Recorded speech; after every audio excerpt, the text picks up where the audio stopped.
पर जागरूकता हो, स्वस्थ रहे सारा संसार। जनहित में कार्यरत है,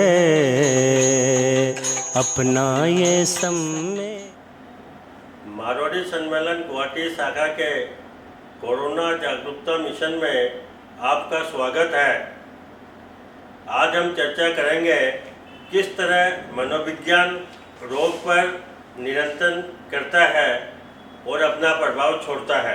ऋतु जी, अक्सर देखा गया है कि जब से कोरोना शुरू हुआ है तभी से हमें विभिन्न माध्यमों से यह सूचना मिलती है कि हमें क्या करना चाहिए, क्या नहीं करना चाहिए, हमें ऐसे करना चाहिए, हमें वैसे करना चाहिए। हर 10 दिन 15 दिन बाद में एक अलग अलग तरह की सूचना मिलती है। तो ये सूचना हमारे मनोविज्ञान पर क्या प्रभाव गिराती है, या इससे हम तनाव रहित होते हैं या तनाव ग्रसित होते हैं, इस बारे में आपका क्या ख्याल है? बैलेंस होना सबसे ज़्यादा ज़रूरी होता है, क्योंकि हमें समझना है कि जब हमारा संतुलन इम्बैलेंस्ड हो जाता है या जब हमें बहुत ज़्यादा फियर या डर हमारे दिमाग में होता है तो क्या होता है, हम बिंज करते हैं। जो चीज़ हमें हमारे माइंड को चाहिए, क्या चाहिए, क्योंकि मेरे दिमाग में कुछ ना कुछ नर्वस या कुछ फियर है, तो मैं वैसा ही खाना चाहती हूँ जो मेरे वो फियर को फीड करे। तो जनरली हम लोग जो भी सोर्सेज ढूंढते हैं, हम लोग वैसा ही सोर्सेज ढूंढते हैं जहाँ से मेरे फियर को और खाना मिल सके।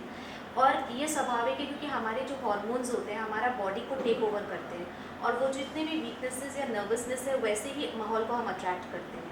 हाँ, तो इसलिए बहुत ज़रूरी है कि जब हमारे पास इस तरह का हमारे अंदर में एंशियस फीलिंग हो रहा है, कुछ तरह का डर है, बहुत मानसिक तनाव हो रहा है, तो बहुत ज़रूरी है कि जो सोर्सेज जहाँ से, क्योंकि अभी फ्री में सारे सोर्सेज से हमें बहुत सारे इन्फॉर्मेशन मिलते हैं, कितने इन्फॉर्मेशन रिलायबल है और कितने इन्फॉर्मेशंस नहीं रिलायबल है। ऐसे ही बस होते हैं ना कि हवा के साथ बस पास ऑन कर रहे हैं विदाउट द सोर्स। मैंने एक दूसरे को जैसे हाँ, बिना टांग पूछ की बातें बिना होना। टांग पूछ के, बट क्योंकि मैं इतनी एंशियस हूँ और मैं हर एक चीज़ बहुत सीरियसली ले रही हूँ, तो मुझे समझना है कि मुझे वहाँ पे इस चीज़ को थोड़ा सा कट कर देना है, मुझे बहुत ज़्यादा इस चीज़ में इन्वॉल्व नहीं होना है।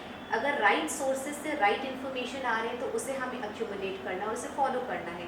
अगर वो इन्फॉर्मेशन हमें लगता है कि सही नहीं आ रहा है या सोर्स सही नहीं है, तो एनीवेज हमें उसे थोड़ा कट शॉर्ट करना चाहिए, क्योंकि उससे थोड़ा हमारा तनाव जो रहता है वो बैलेंस होता है, उसमें जो स्ट्रेस होता है वो थोड़ा हमको हेल्प करता है कि हम उससे उबर जाए। मन में थोड़ा तनाव हमारा कम हो जाता है अगर हम सोर्स सही नहीं है, उस चीज़ों को हम न देखें न सुने।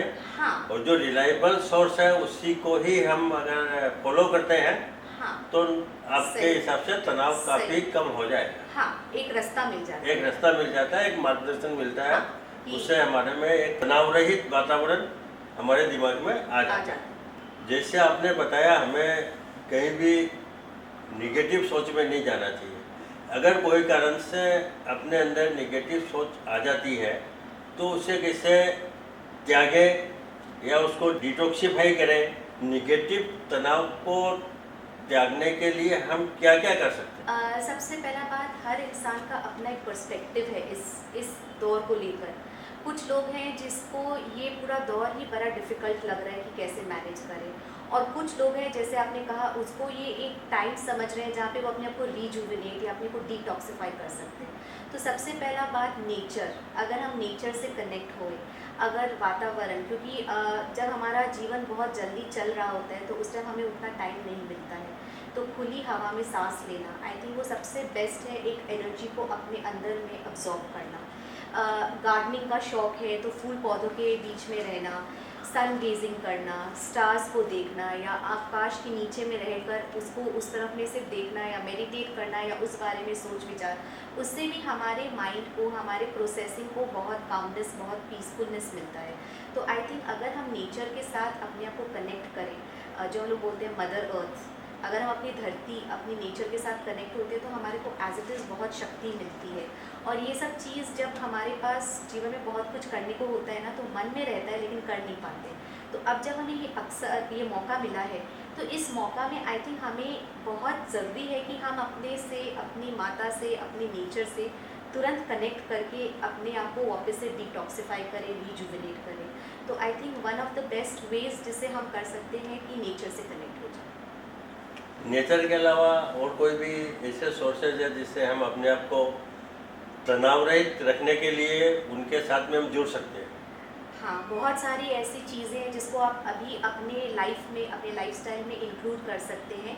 सबसे पहले हमारे लाइफ में हमारे बहुत सारे हॉबीज़ थे जो पीछे छूट गए हैं।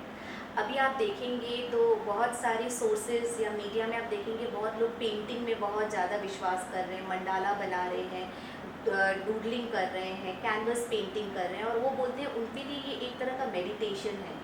ठीक है, तो अगर हम अपने लाइफस्टाइल में अपने हॉबीज़ को फिर से ऐड कर लें, जैसे अगर आपको गाने का शौक़ है, आपके पास अभी टाइम है, तो क्यों नहीं उसको वापस से हम इनकलकेट कर लें, अपने लाइफस्टाइल में वापस से ऐड ऑन कर लें, तो वो भी मुझे कोई ना कोई शक्ति देगा, बिकॉज ये भी एक मेडिटेशन है। अपनी चीज़ें जो आप पीछे छोड़ चुके थे, जो आपके लाइक्स थे, जो आपको समय नहीं मिला, अभी वो समय है। तो अब इस समय में आई थिंक बहुत इंपॉर्टेंट है कि ये सारी चीज़ जो छूट गए थे इससे वापस से कनेक्ट करें। तो इससे भी आई थिंक जो एक मानसिक तनाव है उसमें एक आपको, मैं ये नहीं बोलूँगी टोटली आपका मानसिक तनाव बैलेंस्ड हो जाता है, बट कहीं ना कहीं आपको एक फूड मिलता है, तो उससे आपको एक आगे बढ़ने के लिए या इस जो माहौल है इससे कैसे हम इसको मैनेज करें, वो एक हमें स्ट्रेंथ मिल जाती है। मैंने आपने सही कहा।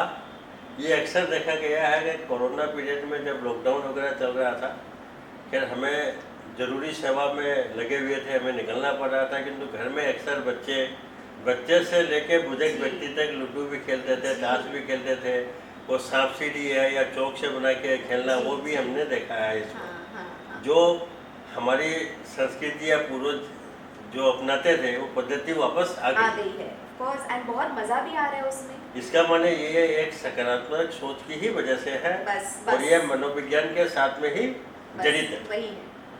रितु जी, ये अक्सर देखा गया है जब भी कोई टेस्ट कराने जाता है या टेस्ट भी नहीं कराता, उसे हल्की सर्दी बुखार खांसी भी होती है, जब उसे पता चलता है कि मैं कोरोना पॉजिटिव हो चुका हूँ, तब उसका स्ट्रेस लेवल और तनाव इतना बढ़ जाता है कि उसके कोई भी अंग काम नहीं करते, वो कुछ सोच नहीं पाता, कुछ वो प्रकाश नहीं कर पाता, न उसके खाने में रुचि रहती है।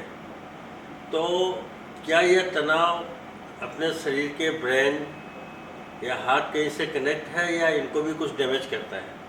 इस बारे ये सारे जितने भी प्रॉब्लम्स हमारे अंदर जो भी फियर होता है, सारे हमारे थॉट प्रोसेस या हमारे ब्रेन में प्रोग्रामिंग होता है, एंड अकॉर्डिंगली फिर हमारा सारा बॉडी अब्जॉर्ब करता है।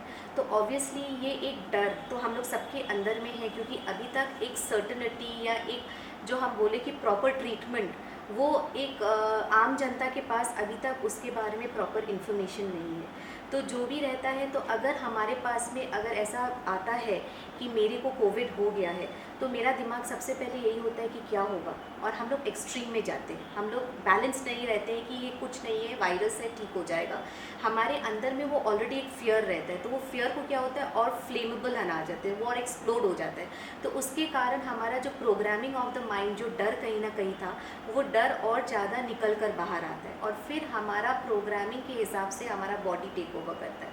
तो वो नर्वसनेस जो अंदर में रहता है कि क्या होगा, मैं ठीक हो पाऊँगी कि नहीं हो पाऊँगी, आगे क्या होगा, मेरे फैमिली का क्या होगा, अगर मुझे कुछ हो गया, हम लोग एक्सट्रीम में सोचने लग जाते हैं। तो अगर उसी टाइम पे मैं अपने थॉट के ऊपर थोड़ा काबू कर लूँ, सब्स्टिट्यूट कर लूँ कि ठीक है ये समय आया है, डिफ़िकल्ट है, लेकिन ये निकल जाएगा। ऐसा नहीं है कि मेरे को कोई एक्सट्रीम सिचुएशन इसको हैंडल करना पड़ेगा। जो भी है, अगर मैं ट्रस्ट करूँ अपने ऊपर, और मे बी मेरे जो केयर टेकर्स हैं उनके ऊपर ट्रस्ट करके आगे बढ़ूँ, तो मेरे अंदर में शक्ति आती है। क्योंकि जो ये स्ट्रेंथ है, मनोविज्ञान जो हमारे अंदर में जो एक शक्ति है, ये शक्ति बड़ी पावरफुल होती है। तो अगर हम इसका हेल्प सही तरीक़ा से लें और अपने दिमाग को स्ट्रॉन्ग बना के करें, तो फॉर श्योर हम लोग इस जो दुविधा में रहते हैं या जो हमारे अंदर में सिचुएशन होती है, इसे हम आराम से सेल थ्रू कर सकते हैं। जैसे आपने कहा, तनाव के समय में हमें हर चीज़ को एक सकारात्मक या पॉजिटिव रूप में लेना चाहिए। ये तो हो गया जिसके पॉजिटिव हो रहा है, उसके परिवार यार दोस्त का इस समय में क्या रोल होना चाहिए? बहुत ज़रूरी है उस टाइम उनको भी थोड़ा सा स्टेबिलिटी लाना। अंदर में फियर सबके अंदर में है। एज अ फैमिली मेम्बर हम लोग को भी बहुत डर रहता है कि अगर इनको कुछ हो जाए, लेकिन अगर हम पेशेंट के सामने वो दिखाते हैं कि हम भी इसी दौर से गुजर और हमें भी डर लग रहा है, तो उनके अंदर में जो एक फियर होता है वो और मल्टीप्लाई हो जाता है। लेकिन उस टाइम पे हमें उन्हें मोटिवेट करना चाहिए, उन्हें थोड़ा सा एक हेल्प देना चाहिए अपनी तरफ से कि जो भी है डोंट वरी, सब ठीक हो जाएगा। एंड समवेयर अगर हम लोग थोड़े से बैलेंस्ड रहते हैं और हम लोग में वो हिम्मत होती है, और वो हिम्मत अगर हम अपने लोगों को दिखाते हैं जो अफेक्टेड है इस डिज़ीज़ को लेके, तो उनके अंदर में एक शक्ति बिल्टअप होती है। उनको लगता है कि हाँ ठीक है, ये निकल जाएगा। एंड अगर स्टेटिस्टिकली आप देखें तो एक्चुअली साइकोलॉजिकल इशू जो मेंटल हेल्थ हम बोलते हैं, इसको अगर हम बैलेंस कर पाए तो हम लोग आराम से अपने इस डिज़ीज़ को या इस दुविधा को हम इसमें से सेल थ्रू कर सकेंगे। हमारा मेन प्रॉब्लम ही यही है कि हम अभी भी फियर के अंदर में ही फंसे हुए हैं। तो हमें इस फियर को निकाल के हमें अपने आप को एक स्ट्रेंथ अंदर दिमाग में देना है कि हम कर पाएंगे। तो उससे आई थिंक बहुत हिम्मत खुद को भी मिलती है, फैमिली को भी मिलते हैं, एंड जो लोग अफेक्टेड हैं उनको भी इसमें से बहुत हिम्मत मिलती है। अगर हमारे पास में इस विषय में सही जानकारी हो हाँ, तो ये तनाव सही बहुत कम हो जाएगा। इन्फॉर्मेशन सही सोर्स से आना और सही इन्फॉर्मेशन हमारे पास होना, आई थिंक वो सबसे ज़्यादा इम्पोर्टेंट है, क्योंकि आधे लोगों को तो सही इन्फॉर्मेशन इन्फॉर्मेशन नहीं, कुछ दिनों तक तो एकदम नहीं थी, अभी पिछले दिनों से कुछ इन्फॉर्मेशन मिल रही है। शायद इसी की वजह से अभी तनाव कुछ कम हुआ। हाँ, क्योंकि हम लोग सिर्फ अपने स्ट्राटा को नहीं देख सकते। अगर आप और भी थोड़े नीचे स्ट्राटा में देखेंगे तो पहले हम लोग बहुत इग्नोरेंट थे, उनको एकदम नहीं पता था। अगर आप बहुत ज़्यादा रूरल एरियाज़ में जाए, गांव के अंदर में अगर लोगों से मिले तो उनको पता ही नहीं था, क्योंकि उनको वो एक तो एक्सपोज नहीं थे इस बारे में, उनको ये नॉलेज ही नहीं था। पर अब धीरे धीरे धीरे all thanks to the social media and जो कनेक्टिविटी हमें मिल रही है, उसके कारण उनको भी वो एक इन्फॉर्मेशन मिल रहा है। इन्फॉर्मेशन के संग संग उनके अंदर में भी एक शक्ति आ रही है कि ठीक है लेकिन हम लोग मैनेज कर लेंगे। तो वो फियर धीरे धीरे धीरे कम हो रहा है, लेकिन हमें और कोशिश करके उसे अपना स्ट्रेंथ बनाना है। प्रार्थना करें आओ, पर जागरूकता हो, स्वस्थ रहे सारा संसार, स्वस्थ रहे सारा संसार।